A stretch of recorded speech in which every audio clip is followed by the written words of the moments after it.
This week has been very exciting for us because not only did we see what set 11 has in store for us, we saw a super strong generic Brandt Gate card, but on top of that, we saw the reveal of the confirmation of reverse units being confirmed for Ovedress. Let's talk about it.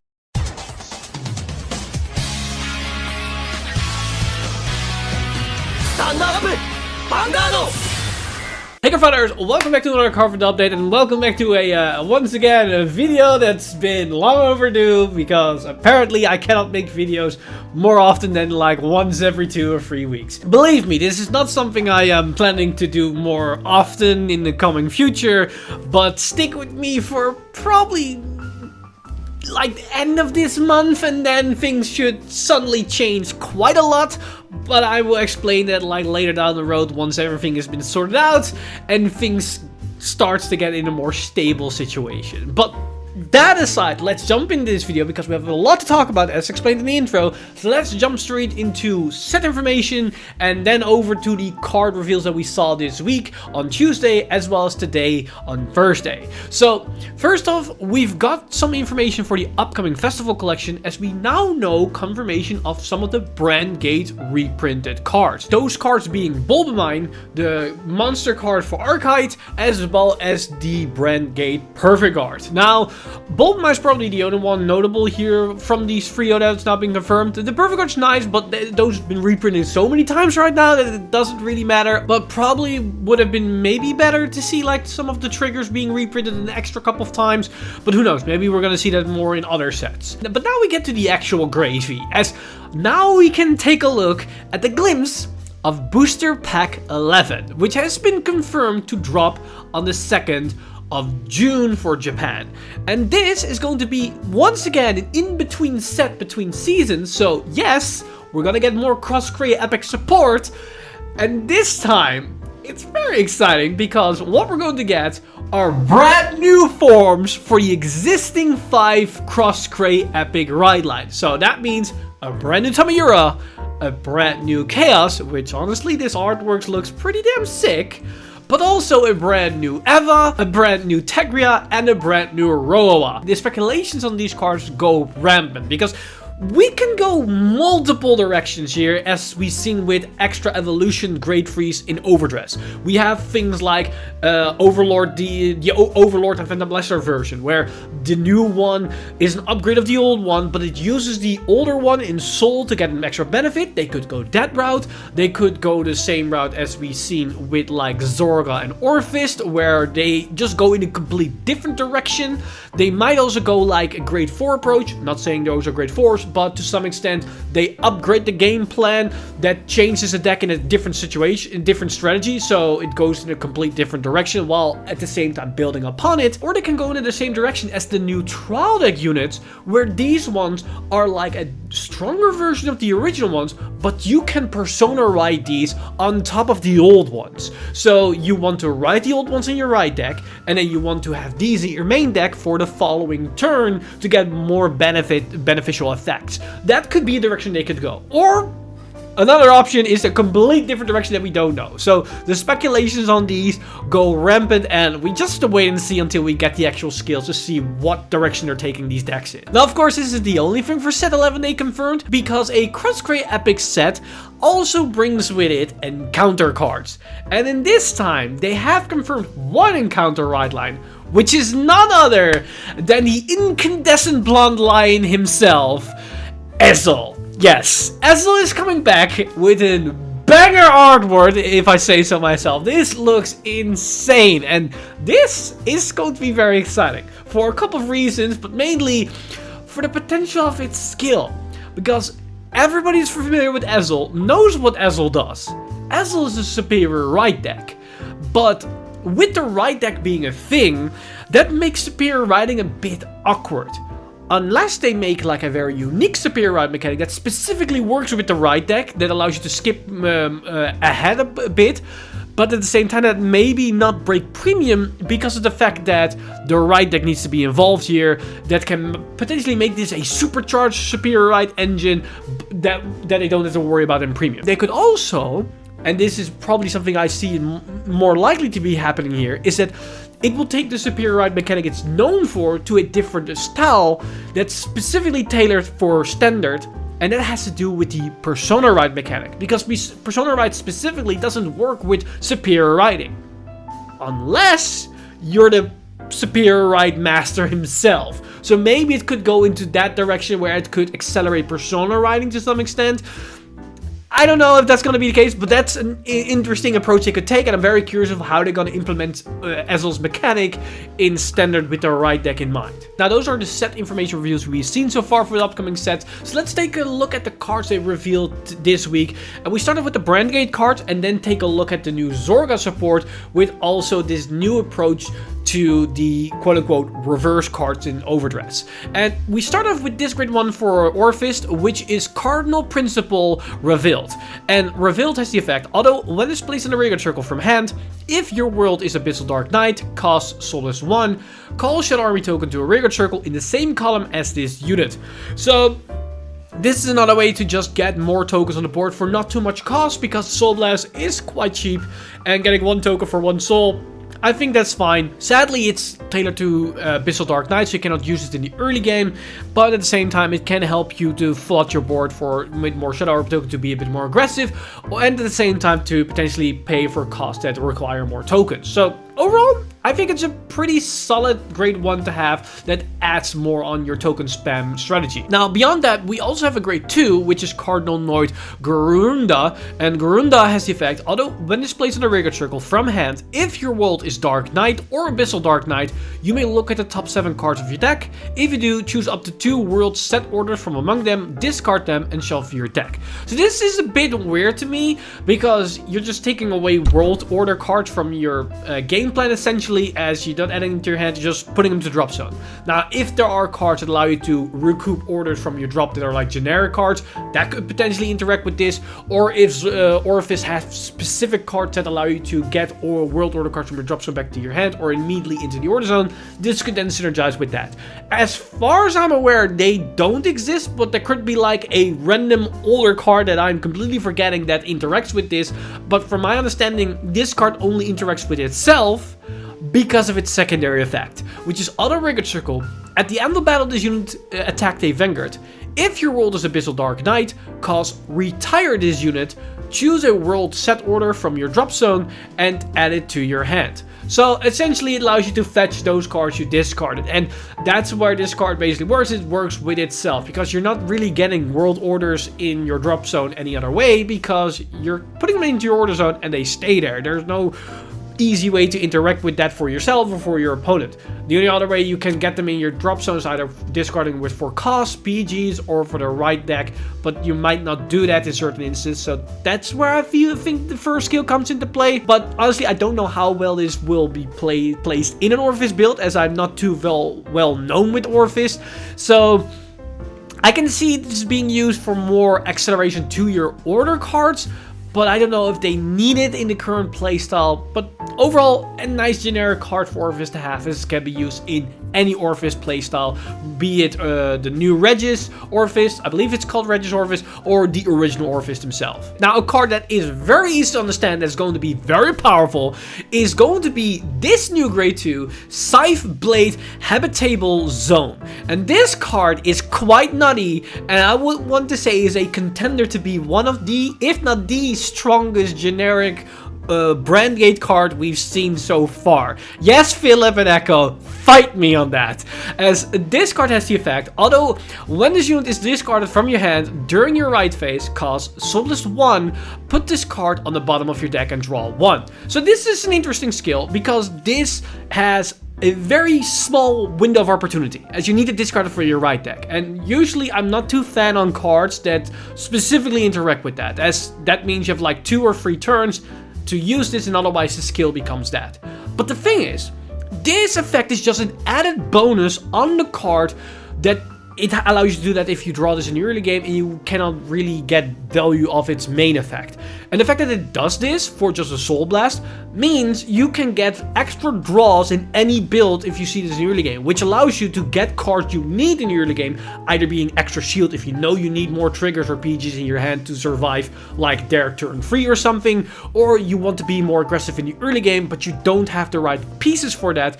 This potentially allows you to draw on those. So this is a great way to get to see more cards very early on in the game, and it putting itself into the deck allows you to potentially see it later in the game and then use its main effect regardless. So that's honestly pretty good. But the real thing about this card is its main effect, which is Auto Rigard Circle.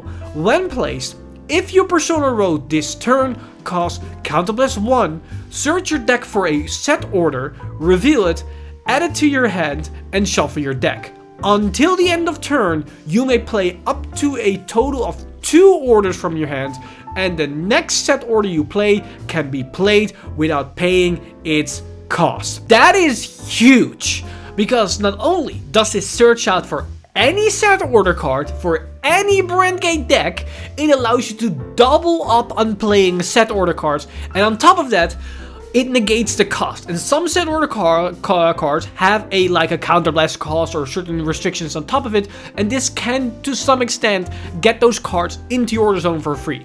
Now, beyond the fact that this allows you to tutor out your main gimmicky plans, your game plan. Like, think of Vanguard that needs like the main grade free order to get the main value of your Persona right turns. Or think like of the base cards or the products cards that need a specific card to be there to get more value. This allows you to search that, and this can then combine, and this can then synergize with any future Brandt Gate right line that revolves around order cards. This is going to be insane for that.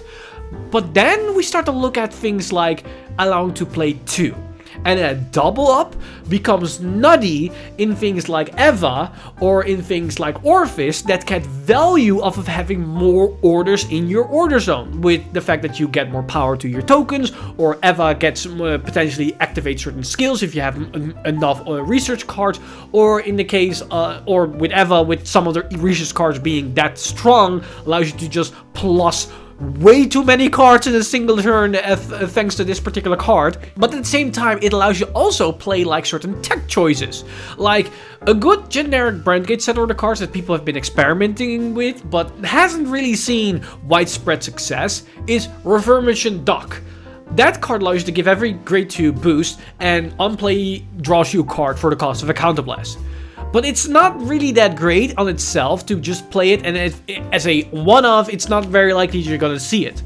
But by playing it as a one-off in any other Brandt Gate deck, and you play this as just a generic searcher, in situations where you don't need other main order cards, you can just search that card, play it for free, so you don't play the counterblast, and get the extra draw, and get the boost on our units if you mainly play grade 2s.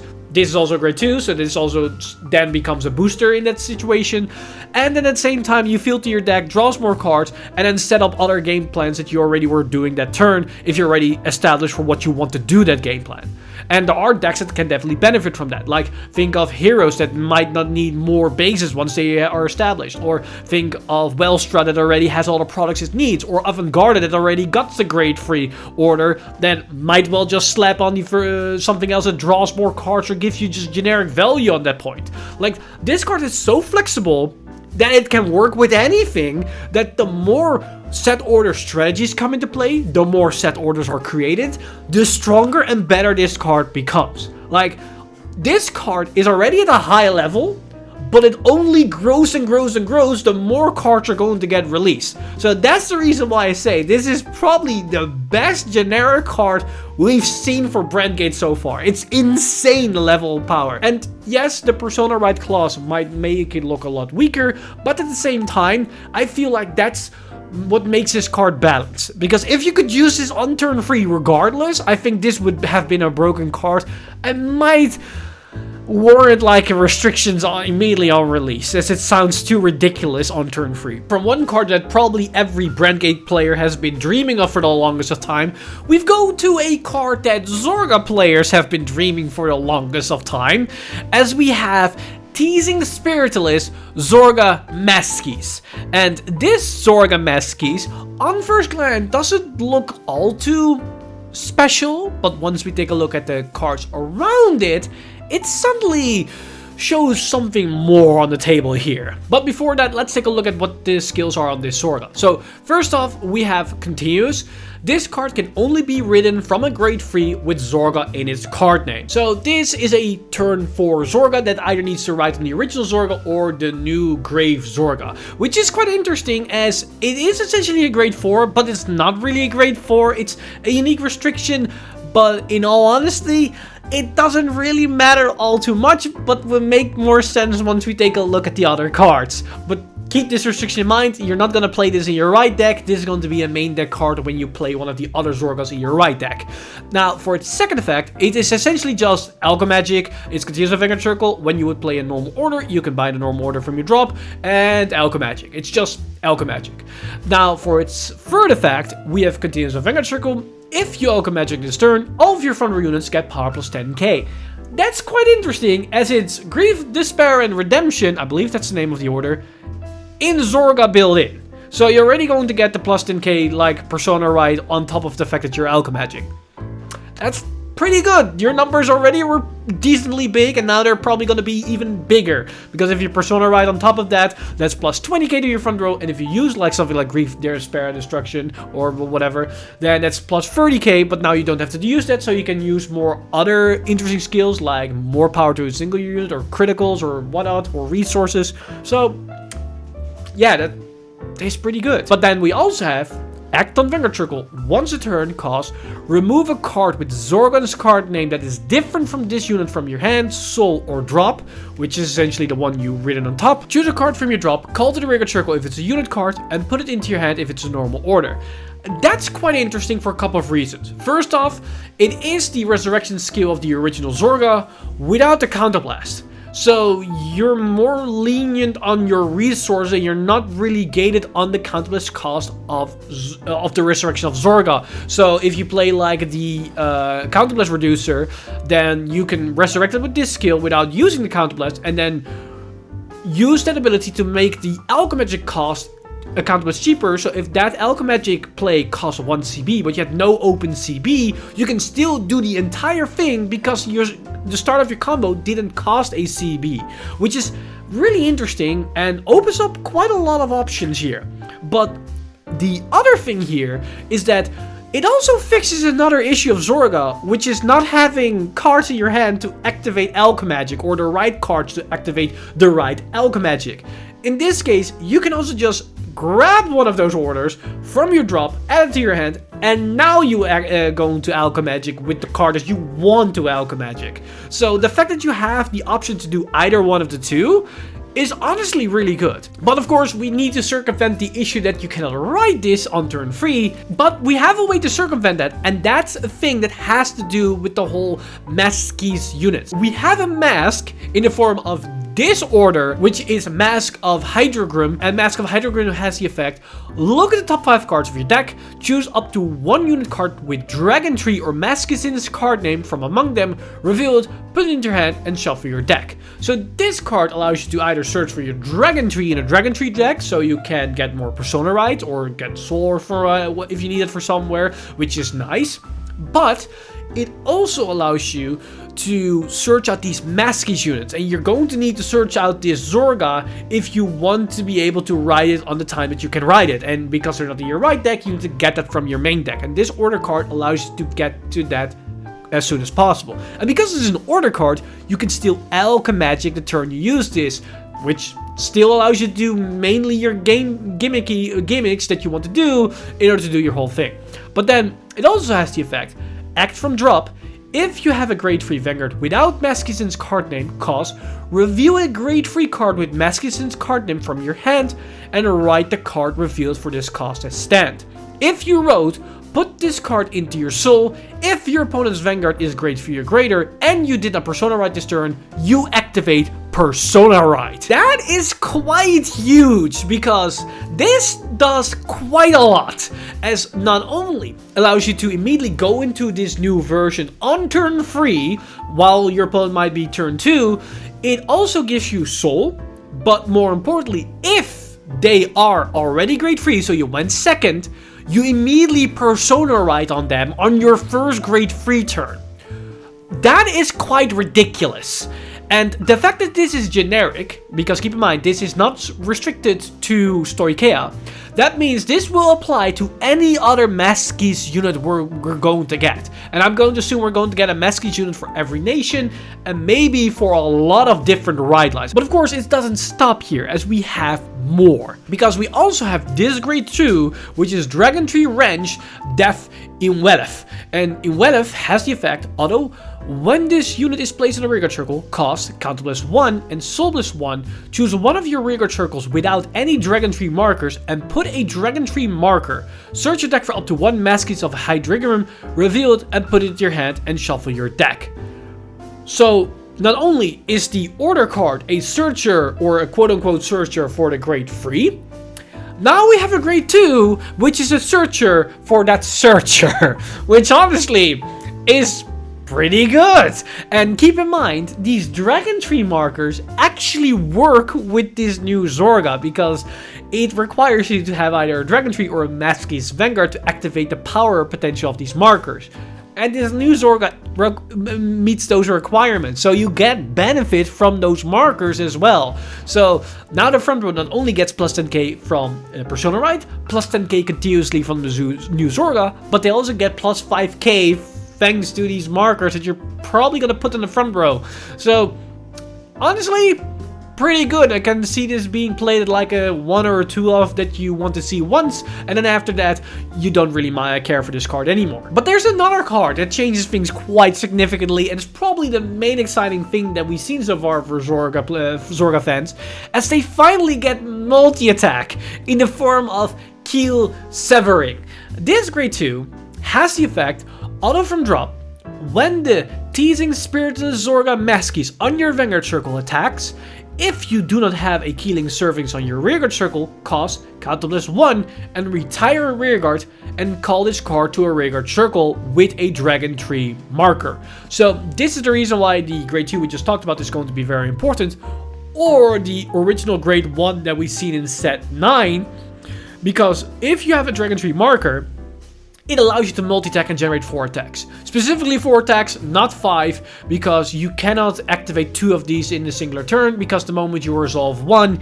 you cannot resolve the other, because then you check again if you have one of those units on the field, and you do, so sadly you cannot call that one. But that said, it's going to be really good, because yes, it's a 5k body, but keep in mind, you're going to call to a Dragon Tree marker, which makes it automatically a 10k. Then, with Zorga's continuous effect, that's a plus 10k, so that's 20k. Then if you Persona Road, that's a 30k. So now it's suddenly a 30k attacker out of nowhere for 1 counterblast. Honestly, decent enough. And the one that you're going to retire is, of course, the unit that's already on the marker, so you get the most value out of all your attacks.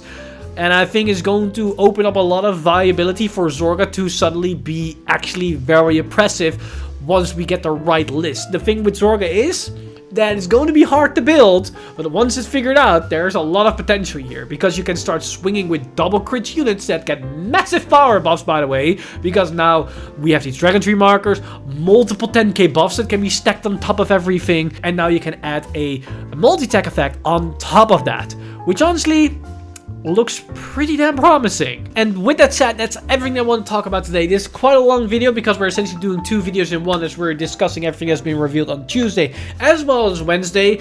But at the same time, we've not been discussing enough because I've been missing out on quite a lot. So I'm gonna make a couple of videos in the coming days as we need to talk about the Messiah deck set, as all those cards have been revealed and I've not talked about a single one. So that's something we're going to do, but I'm gonna do it a little bit different because we're going to immediately compare it in contrast to the Chronojet deck set, as I think that's a very interesting discussion to have. And of course, we also have a brand new ride line for Dragon Empire, which is quite interesting that we have to talk about as well. So a lot of stuff going to be coming up in the upcoming days, but before we head into that, Let me know in the comments down below what you guys thought of everything that we discussed in today's video, as there is a lot of interesting stuff. Are you excited about set 11?